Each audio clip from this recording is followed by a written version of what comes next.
ipotesi del decreto flussi proviene da un unico Stato, il Bangladesh, dove le autorità diplomatiche per...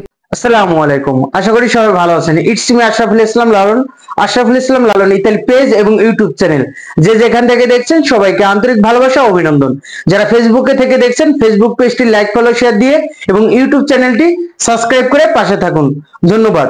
আজকের টপিকটি হলো যে BFS global বা এবং কি ইতালি এম্বাসি এবং কি যারা অভিবাসন আছে যে ইতালিতে গেছেন এবং কি এদেরকে নিয়ে যে জর্জা মেলোনি ইতালি প্রেসিডেন্ট যে বর্তমানে যে জর্জা মেলোনি উনি ওনার ভেরিফাই পেজে উনি কিছু কথা বলছে যে আসলে বাংলাদেশের প্রতি ক্ষুব্ধ, কারণ কি তিনি দেখতেছে যে বাংলাদেশের যে মানুষগুলা যে তাদের ভিসা দিতেছে বা প্রতিটা রাষ্ট্র মিলে যে একটা ভিসা পলিসি ঘোষণা করা হয়, কিন্তু দেখা যাইতেছে বাংলাদেশে যে কোঠা 3000 সেখানে 1 লাখ মানে তারা আবেদন করলো, মানে অনেক আবেদন করে তার মধ্যে 1 লাখই তাদের নুলস্থায়ী দিয়ে দেয়।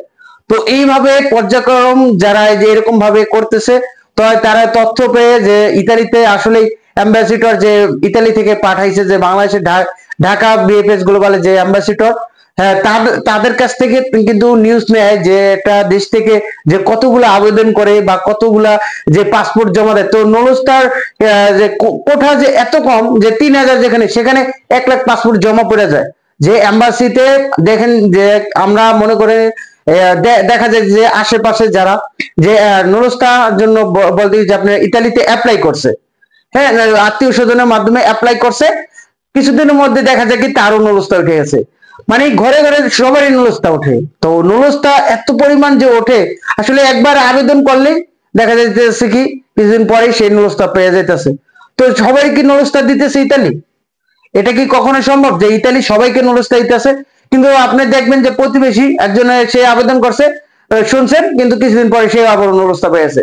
আসলে এরকমটা না, নুলস্থা সবাই পাইবে বা সবাই করবে এরকমটা না, কিন্তু আমরা লক্ষ্য করলে দেখা যাইতেছে যে নুলস্থা আমাদের সবাই পায়, মানে সবাই পায়, 2-1 বাদে যে সবাই নুলস্থা পায়। কারণ পাওয়ার কারণ কি, যারা অরিজিনাল পায় তারা তো অরিজিনালি, কিন্তু কিছু মানুষ আছে যে দালাল চক্র তারা ফেক কাগজগুলা বানায়। কিন্তু এই যে মানুষগুলো এখন পথে হারাইছে, তারপর বর্তমানে যে জর্জা মেলোনি যে ইতালি প্রেসিডেন্ট, ইতালি প্রধানমন্ত্রী যে উনি যে এই কথাটা মানে যে পর্যায়ক্রম যে এই জিনিসটা বিস্তারিত ভাবে জানাইলো যে আসলে বর্তমানে পুলিশি ঘোষণা করে যে বাংলাদেশের জন্য কোঠা বরাদ্দ যে কয়জন, এর থেকে অতিরিক্ত মানুষগুলা যে এম্বাসিতে যে ফাইল বা পাসপোর্ট প্রসেসিং করার জন্য দেয়।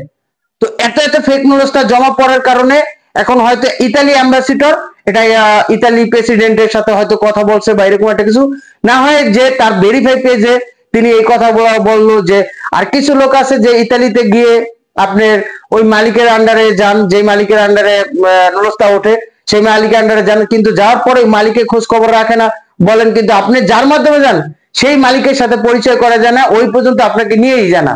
তো আপনাকে এক কাজের জন্য নিয়ে গেছে, তো আপনি সে এগ্রিকালচারের জন্য নিয়ে গেছে, আপনি ওই তার সাথে দেখাই করলেন না, তো সে আপনি অন্য জায়গায় অন্য কারোর সাথে বা আপনার পরিচিত যে অন্য কোনো জায়গায় আপনি কাজ করলেন। তো এইভাবে মানে তারা মানে প্রতিবারই যে দেখতেছে যে মানুষগুলা আনতেছি কিন্তু তারা থাকে না, বিভিন্ন ভাবে তারা অন্য দেশে চলে যায়। কিছু লোক কিছু আছে ওই দেশে থাকে, ওই দেশে বসে কিন্তু অন্য কাজ করে, যে কাজের জন্য নিতেছে সেই কাজটা করতেছে না। তো এভাবে জর্জা মেলোনি এটাই পর্যায়ক্রম ভাবে দেখতেছে যে এবং কি যে নতুন যারা পলিসি ঘোষণা করে এম্বাসিতে এত পাসপোর্ট জমা পড়তেছে কেন, এটাই আপনার মানে বিস্তারিত ভাবে জানাইলো যে আসলে এভাবে বাংলাদেশ এভাবে যদি হয় তাহলে বাংলাদেশ কিন্তু মানে ভবিষ্যতে কি অবস্থা ভয়ঙ্কর, মানে দুঃসংবাদ যে এত দুঃসংবাদ হবে যে আসলে পরিস্থিতি বলে দেয়। কারণ যে এতদিন আমরা শুনছি যে এরকম ভাবে নিউজ প্রোটোকলে বা ইতালি নিউজে তো এতদিন নিউজ শোনা গেছে, কিন্তু আজকে বা সরাসরি জর্জা মেলোনি তার ভেরিফাই পেজে তিনি নিজে বক্তব্য রাখছেন যে আসলে বাংলাদেশ মানে উল্লেখ করে কিন্তু স্পষ্ট ভাবে কথাগুলো বলছে যে আসলে তারা আমরা ভিসার পলিসি ঘোষণা করি এত কম, তাই এত পাসপোর্ট কেন এই এম্বাসিতে জমা পড়ে। তো আসলে দালাল ভাইদের আর কি বলবো যে আসলে মানুষের সাথে এরকমটা করে নিজেও মানে নিজেরা কিন্তু কিছু বড় হওয়া যায় না। আসলে একদল এখন আমার আমার কমেন্ট বক্সে উল্টাপাল্টা কিছু বলবে, আসলে এটার কোনো বলার যে কারা বলবে, যারা দালাল পক্ষ তারাই বলবে, কিন্তু আসলে ভুক্তভোগীর পক্ষে কথা বলি সবসময়। প্রবাসী ভাইরা অনেকে অনেক রাষ্ট্র থেকে আসছে, আইসা এখনো ভুক্তভোগী আছেন, ওই দেশের পাসপোর্ট বা ভিসা ক্যান্সেল হয়ে গেছে, ওই দেশে যাইতে পারেন নাই। তো তাদের জন্যই মানে কষ্ট ক্ষেত্রেই বলি কিছু কথা। তো এই জন্যই এখন বলি যে ভাই জামাল ভাই যারা আছে, যে আপনাদের কি উপকার মানুষের জন্য কি কি করলেন, যে আসলে এটার জন্য একটা বিপদ ডেকে আনলো যে এত এত ফেক নুলস্তা। আসলে যে করার নুলস্তা মানুষ যারা অ্যাপ্লাই করে, যে অ্যাপ্লাই করলে যে সবাইকে খুশি করার জন্য যে তাকে নুলস্তা ধরাই দিবেন এরকমটা না, অ্যাপ্লাই করলে যে সে নুলস্তা পাবে এরকমটা না। হ্যাঁ, অ্যাপ্লাই করবে 1 লাখ, সেখানে নুলস্তা পাইতে পারে 3,000। তো এখানে যে যদি 1 লাখে আবেদন করে, 1 লাখের আবেদনের মধ্যে দেখা যায় 70,000 80,000 এই নুলস্তা দিয়ে দেয়। তো এই যে এত এত মানুষগুলা তো আবার এম্বাসিতে জমা দিবে। তো এইটাই মানে পর্যায়ক্রম করার পরে এটা দেখা গেছে যে এত এত মানুষগুলা জমা দেয়। বাংলাদেশ আসলে দীর্ঘ 8 বছর কিন্তু ব্ল্যাক লিস্টে ছিল বাংলাদেশটা। হয়তো আপনারা জানেন যে, বা কিছু লোক, আমি নির্দিষ্টভাবে বলতেছি, দীর্ঘ 8 বছর ব্ল্যাক লিস্টে ছিল। মানে এইরকম ভাবে এই যে এগ্রিকালচার বলেন, স্পন্সর বলেন, এভাবে লোক কিন্তু অনেক দীর্ঘ বছর আগে থেকেই কিন্তু এইভাবে লোক নেয়। তো আপনি 2020 সালে আবার নতুন করে চালু করছে, কিন্তু এর এর আগে কিন্তু 8 বছর, দীর্ঘ 8 বছর কিন্তু ব্ল্যাক লিস্টে ছিল। তো এখন এই যে জর্জিয়া মেলোনি যে এই কথাগুলো বললো, হয়তো আপনি আমার কথা নাও বিশ্বাস করতেন, বা অনেকে হয়তো দেখেন না ভিডিওটা। তো আমি ভিডিও স্ক্রিনে আমি দেখাই দিতেছি সে আসলে কি বললো, মানে যে সে নিজের চোখেই কিন্তু মানে আপনারা হয়তো দেখতে পারবেন যে সে কি বলতেছে, আপনারা ভিডিও দেখে লক্ষ্য করুন। Come canale ulteriore di immigrazione irregolare. Significa che ragionevolmente la criminalità organizzata si è infiltrata nella gestione delle domande e i decreti flussi sono stati utilizzati come meccanismo per consentire l'accesso in Italia per una via formalmente legale e priva di rischi a persone che non ne avrebbero avuto diritto, verosimilmente dietro pagamento di somme di denaro. L'ipotesi di infiltrazioni criminali è rafforzata dal fatto che la stragrande maggioranza degli stranieri entrati in Italia negli ultimi anni, avvalendosi del decreto flussi, proviene da un unico Stato, il Bangladesh, dove le autorità diplomatiche per prime parlano di fenomeni di compravendita dei visti per motivi di lavoro. I bengalesi sono anche la prima nazionalità.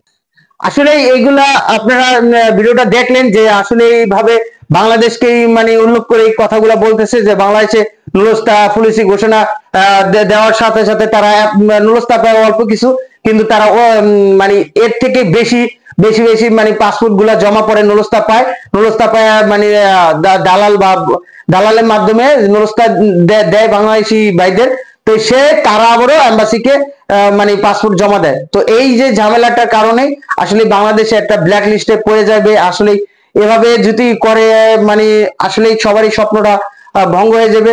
তো একবারে যারা দালাল ভাই তাদেরকে বলবো যে ভাই আসলে এরকম ভাবে কেউ কিন্তু আগাতে পারে না। তো আপনাদের দৃষ্টিতেই বলবো যে ভাই এভাবে আর কত যে মানুষকে ঠকানো। আসলে আল্লাহ তাআলা কিন্তু দেখে যে আসলে একটা মানুষকে ঠকাইতেছেন, এটা কিন্তু আল্লাহ তাআলা দেখে। তো আমি সবাইকেই বলবো যে ভাই তারপরও আপনারা চিন্তা ভাবনা করে কার কাছে টাকাটা দিতেছেন, কার সাথে লেনদেন করতেছেন 100 বার ভাববেন। এবং কি টাকা দেওয়ার সময় বিভিন্ন সিকিউরিটি হিসাবে আপনার স্টাম্প বা বিভিন্ন যে আছে যে আইনি পদক্ষেপ গুলো, ওটা আপনি মেনটেন করে টাকাগুলো দিবেন। আসলে এভাবে দেখা যাইতেছে এতদিন হয়তো দালাল পক্ষ বোঝে নাই যে এরকমটা হবে। হঠাৎ করে কিন্তু 2023 সালের আগস্টে থেকে কিন্তু ভিসা স্ট্যাম্পিং মানে মোটামুটি একবারই কমে গেছে। তো এই যে এইরকম কারণ তারা কিন্তু বুঝে গেছে যে বাংলাদেশ কিন্তু ব্ল্যাক লিস্টে আস্তে আস্তে আবার পড়ে যেতে পারে। এই যে কাহিনী দেখতেছেন। তো এখন আর কি বলবো এটাই, তবে সবাইকে সতর্ক থাকার জন্য অনুরোধ রয়েছে। আর যারা এই যে স্বপ্নটা বাংলাদেশি ভাইদের যে স্বপ্নটা ভঙ্গ করতে চাইতেছেন তাদেরকে অনুরোধ করবো যে আপনারা এরকমটা না করাই ভালো। যে মানুষের সাথে যে আপনার নুলস্তা আপনার কাছে জমা দিবে, ঠিক আছে, অ্যাপ্লাই করবে আপনার মাধ্যমে। তো যার নুলস্তাটা সঠিক, যার নুলস্তাটা উঠবে, হ্যাঁ, তাকেই আপনার নুলস্তাটা দেন। একাধিক মানুষকে আপনার নুলস্তাটা না দিয়ে, যে আছে যে 10 জনের কাগজ নিয়েছেন সেখানে 2 জনের নুলস্তা উঠছে, আপনি 2 জনকে দেন। আর 10 জনকে এডিট করে না বানায় না দেয়, এটাই ভালো। তো এটাই বলবো। সবাই এতক্ষণ সাথে থেকে সম্পূর্ণ ভিডিওটি দেখার জন্য আপনাদেরকে অসংখ্য ধন্যবাদ। আপনারা আশরাফুল ইসলাম লালন ইতালি পেজ এবং ইউটিউব চ্যানেলের সাথে থাকুন, এবং এর উপরে সকল নিত্য নতুন তথ্য পেতে এই চ্যানেলের সাথে থাকুন। এবং কি আপনারা সুস্থ থাকুন। সুস্থতা আল্লাহ তাআলার বড় নিয়ামত। আল্লাহ হাফেজ।